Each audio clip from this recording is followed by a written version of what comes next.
Hey, Ty Brady here with Brady Insurance Marketing in the Ty Brady Way, one of the nation's largest field marketing organizations that helps independent agents achieve a 6- and 7-figure income with the systems and strategies that I'm going to talk about with you today. Welcome back to another episode of the Ty Brady Way. Today I want to talk a little bit about my special day. My birthday is coming up, so for those of you that listen to the show, I'm going to tell you a little bit about me growing up and, where I'm at today. Just because, I'll be 45, young puppy, right? Me, 5 kids, got a 21-year-old, got a 5-year-old. Every time I tell people I got a 21-year-old, they're like, you could be a grandpa. I'm like, stop it. No grandpa. No grandpa for me. I wouldn't mind it because I like kids, but still, no way, not yet. So I was born in October, for those of you that want to know that, right? I think that makes me a Libra, which is fine. And my wife and I get along really well. But some of you may not know, I was born 3 pounds and 4 ounces. So I was very little.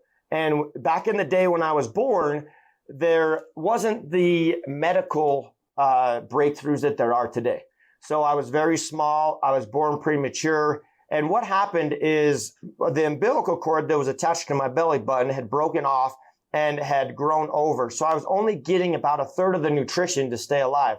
So my mom at the time, she tells the story that she started having contractions and she knew I was early because I wasn't scheduled to be born until November. And as she was having contractions, my dad at the time was working over a county about an hour away, and he was teaching school. And so my mom said that she could see where my dad would come up the road from work, and she was sitting on the front porch waiting for my father to take her to the hospital. So as they rushed my mom to the hospital, knowing that I was born early and I was connected up to everything you can imagine. I'm actually see if I can find a picture of it, but I had cords and, wraps, and it was in an incubator. And for the next little while, I don't remember the exact time, there was a nurse that that wrote a letter to my mom saying, he has the cutest smile and I'm so glad that he made it. Because what happened is when I was born and I was hooked up to everything and they put me in a warm, I think it's called an incubator. Maybe that's not what it is now today. I was on oxygen. And what was happening, because I was born premature, there was other babies being born under dire straits as well. And they were passing away. And my mom tells me this story that she would go in there every day and knowing that she couldn't hold me, but she would sit there and rub my hands, or she would rub my back, and she would say, son, you're going to make it. Everything's going to be okay. Because my dad, I have an older brother, and there's a pretty good distance between us. My brother's second to the oldest, and then I fall down third to the youngest, and then I have a sister and then a brother right below me. And my mom never limited how many kids she could have. That's why I have 8 sisters and 2 brothers. But my mom always said that she was going to give my dad a second boy, which is me. And at the same time, my grandfather used to say, I don't know how that kid make it, but he did. As I would run around as a little kid, high energy. And I think honestly, I have undiagnosed ADHD, but that's okay. And I'm dyslexic, and that's okay as well.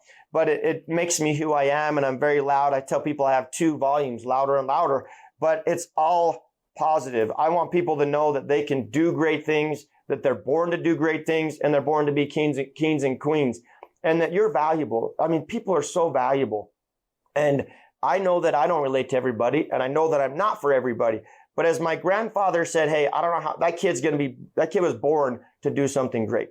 And here it is, I'm 45 years old. I run a successful marketing agency for insurance products. I recruit and train agents. I help people that want to do the same thing. And at the same time, we provide a service in helping people aging into Medicare or already on Medicare with their health insurance. And then this year, we've started adding under 65 health insurance. So people that may need health insurance that don't have access to it through an employer, they could get health insurance as well. But it's all about helping people. And as you serve, the byproduct of service is the money. And the money then in turn, it goes in full circle, because if you serve, you have the money, then you have that time to serve more. And you can serve your neighbors and your friends and people in your community. And as you do that, you're outpouring and leaving a legacy. The legacy is not the money. you talk about what legacy do you want to live? A lot of people want to get their name put on a building, or a lot of people want to write a book. Like I talked earlier in a podcast about my mom writing to write a book and to build a theme park and then help us kids be financially free. So you know that I was born premature, and I struggled in school. I was bullied in school. I struggled probably because I couldn't read. I had to learn to sight read. I remember sitting with tutors after tutors and just struggling because my form of dyslexia is I can't hear the vowels. And as you sound, people are like, just sound it out. I'm like, I don't know what you mean, just sound it out. Because when I try to sound it out, it did not register. And not only that, I had a little bit of flipping a B to a D and so on. So I struggled with that a lot, which made my self-confidence struggle, right?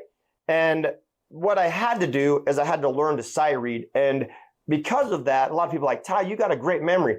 But think about it. If I couldn't read and sound it out, I had to learn something different, which means I learned how to visually see it and then visually see somebody or remember that way.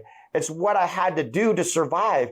So as I grow up through elementary school, you know, a little rocky in and out and got in a lot of trouble and just goofing off. And a lot of it's because it have to do with my self-confidence and I remember getting laughed at trying to read. They're like, you can't read, blah, you know, and I still remember that to this day. And I couldn't sound it out. It was just so hard. And I wanted to so bad. I wanted to read.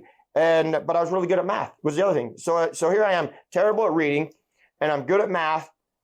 But at the same time, because of that confidence and my learning disability, I hated school. I hated it with a passion.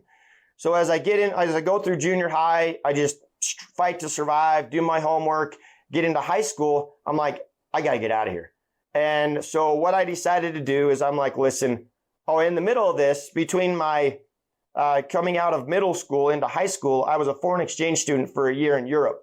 Talk about hard. But that was a lot of fun. I love the food in Europe. I went to Germany. I went to Netherlands. I lived there. Their school is quite different. They run it a lot like college. You actually take placement classes. So I had people older or younger. That's where I learned that, you know, you could drink at any age and you could smoke at any age. And it was pretty wild because a lot of people, I didn't smoke or drink, but there was a lot of people of my same age that were smoking and drinking at school. And I'm like, wow, it was wild. It was a learning experience.